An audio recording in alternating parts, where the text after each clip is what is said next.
నాన్న స్పూన్తో పెట్టుకోవచ్చుగా. తినరా తినరా. అబ్బా ఇంకా 2 పీసులు ఎక్కువ వచ్చింటే బాగుండు. నాన్న నీకు రే నాదేముంది లేరా, తిను.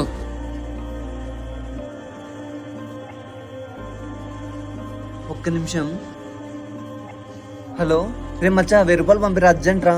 నాకు అర్జెంట్ పని ఉంది, నేను పోయేస్తా. మావని చెప్పు. సరే అంకుల్.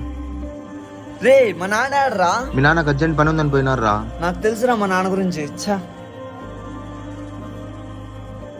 వీడేంది కట్ చేస్తానడం. అన్నా బిల్ ఎంతన్నా? ఆల్రెడీ ఆ పెద్దని కట్టేసి వెళ్ళిపోయాడు బ్రో. హలో నేను కొద్ది పని నుండి వచ్చేసాను, నేను బిల్లు కట్టేసిన. మీరు జాగ్రత్త కాలేజీ పోండి. మీ నాన్నని తప్పుగా అర్థం చేసుకున్నావురా.